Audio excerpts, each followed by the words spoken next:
Welcome back to the channel. In anticipation of the 2023 Barbie movie release, I thought it might be fun to recreate one of her iconic outfits. After seeing this beautiful photograph of Margot Robbie, I knew just the outfit. The classic enchanted evening gown has always been one of my favorite items in Barbie's closet. In anticipation of the movie release, I thought it might be fun to recreate that look for the RTB101 body grace doll. Today we'll be creating that outfit from our latest pattern called Re-Enchanted. Let's go ahead and get started. To get our Re-Enchanted gown started, I'm going to be using a simple white polyester lining, some pink satin, and a nice polar fleece for her actual wrap. Before getting our pattern pieces cut out, we actually have to assemble the skirt pattern. You will notice that on piece D, there is actually a diagram that shows you how to put those 4 pieces together. So go ahead and grab your tape and we'll get the skirt piece assembled. Once you have the skirt pieces assembled, you're going to go ahead and lay that skirt onto your fabric, matching the grain lines with the selvage edge. With our pattern cut out, we'll start our construction of the gown with the bodice piece. We'll sew the darts both in the exterior portion of the bodice as well as the lining.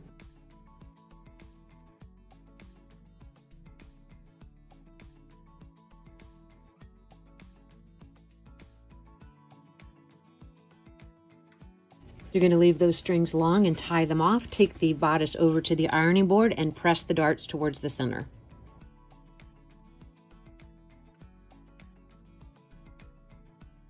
With the darts pressed to the center, we're going to grab that upper portion that actually rolls over at the top.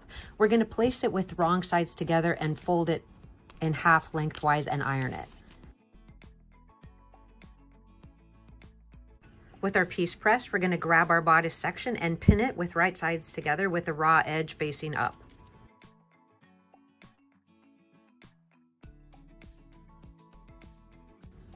At the sewing machine, we're going to baste that about 1/8 of an inch from the raw edge.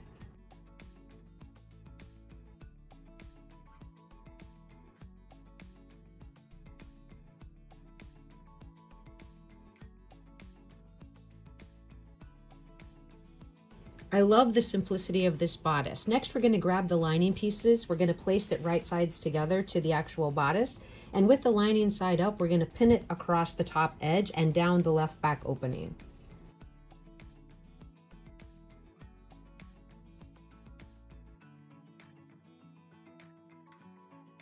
We'll take it over to the sewing machine, sewing across that top edge and down the left back opening. We're going to stop our stitch 1/4 of an inch from the actual raw edge at the waist so that we can turn the lining up 1/4 of an inch.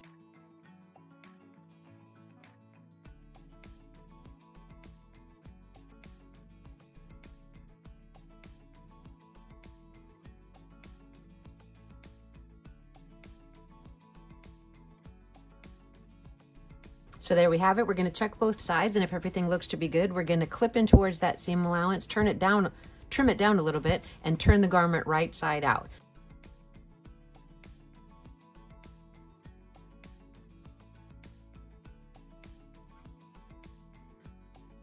Once you have the bodice turned to the outside, you want to quickly check that the rollover is equal at both the left and right back opening, because those are going to come together in the back with the snaps, and that appears to be pretty equal, so I'm happy with that. I'm going to press the bodice edge, then I'm going to set the bodice to the side and start the skirt construction by sewing the darts both in the exterior portion and the lining of the skirt.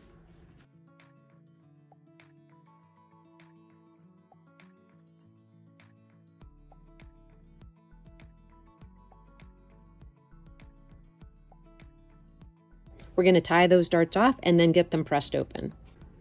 Next, we'll simply place the lining over the exterior portion of the skirt, pin it right sides together, and sew all the way around just at the hem edge.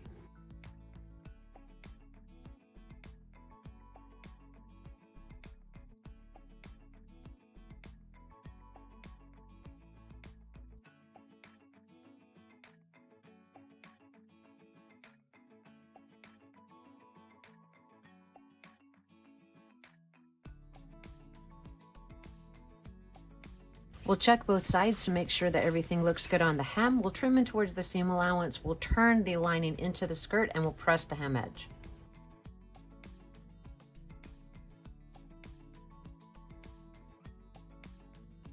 With the hem edge pressed, we're going to take it back over to the sewing machine and run a zigzag stitch along the left and right back opening. As I've said in many of my videos before, I'm constantly learning new techniques and tricks to make my sewing a little bit easier. And one challenge I had with this pattern was actually in the skirt. As you remember, we laid it out according to the grain line, so that's the main portion of the skirt that's going to be with the grain. But as the skirt assembly goes out towards the right, we actually get more of a bias cut going on this back opening. So if you put the two skirt pieces together and find that you are having them not match up, you want to make the adjustment to the hem edge of this far back opening. That will maintain a nice straight center back seam.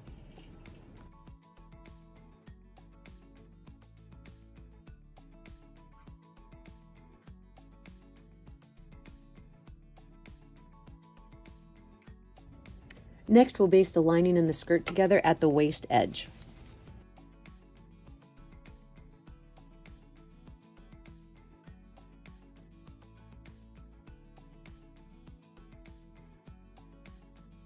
Next, we'll grab the bodice and we'll place it right sides together to the skirt. But before we do, we want to take some clips in towards that curved edge. Then you're going to match the center of the bodice to the center of the skirt, and this should actually fit this opening just right. We're going to pin that right sides together and we're going to sew the waist seam.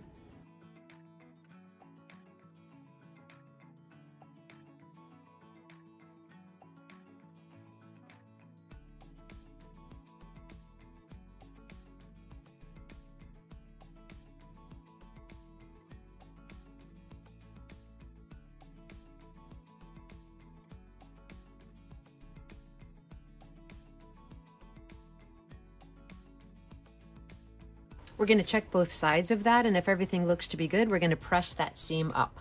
With the waist seam pressed up, we'll zigzag the right back opening closed. You'll place the folded edge of the lining over the waist seam, grab your needle and thread, and hand baste it together.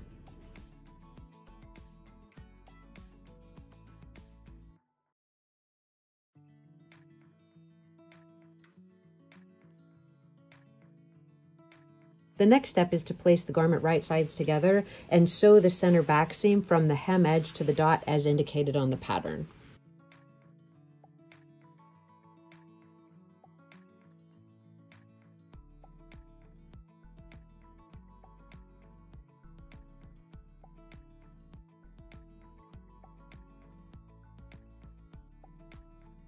So here's a quick fit of our dress so far to our gray style, and I think it's coming together great. It looks nice through the bodice. I like where the waist is hitting, and when I turn it over, I can see clearly that marking the placement for snaps won't be a problem.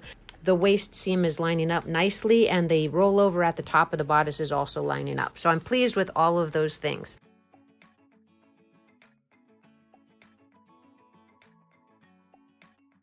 With our snaps installed, we have just a few more steps and our project will be finished. Let's grab our doll for the final fitting, and I'll show you how to make the cascades at the waist, as well as how to create a nice silhouette through the body. I've placed the gown back on Grace, and I've also put a pair of shoes on her. You want a doll stand close by to do the actual draping over the hip, but before we get to that step, we're just going to turn the doll over. We're going to make sure that the center back seam actually lines up through the back of the doll right to the heels. So right there is the center back seam, and then I'm going to pull the train out to the side. Move it forward just a little bit. I want to create an equal long skirt here without impeding the train, and I'd like to get it to match with the hems at the edges here. I'm going to place a few pins along the skirt edge to create that silhouette for the doll.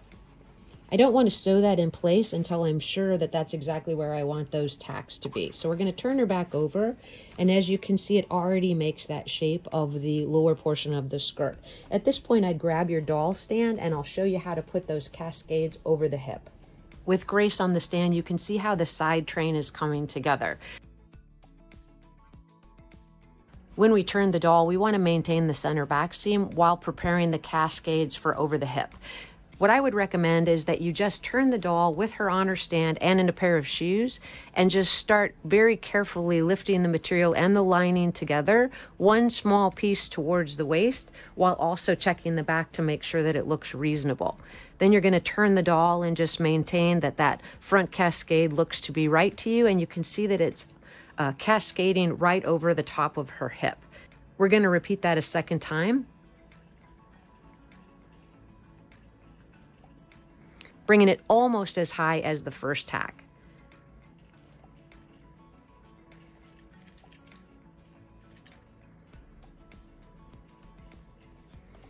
I think the back looks reasonably good. You can see our tack pins there where we've held it in place. I'm turning it to the front to see how I like the silhouette.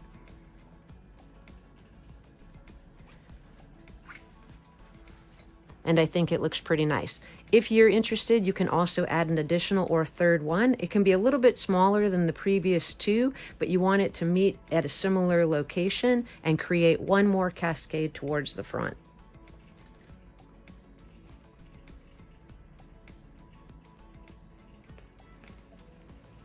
Check the back one more time, make sure everything looks reasonable to you. Turn it back towards the front. If you're satisfied with the cascades, you can take some permanent stitches, pick some rosettes and place them on the hip, and then we'll get the final photographs. You're going to go back and underneath the train, you're going to remove the pins and replace them with a few stitches. I'm extremely excited about the way this gown turned out. I hadn't done something specifically like this before, and I think Grace looks absolutely beautiful. If you have any questions about the construction of the outfit, please list it in the comment section below. Another beautiful gown from Barbie's wardrobe that I thought would be fun to recreate was Solo in the Spotlight. If you're a fan of that outfit too and might like to see that recreated, please list that in the comment section below as well. As always, I thank you for your time in watching. Please hit that like and subscribe button, and I'll see you in the next video.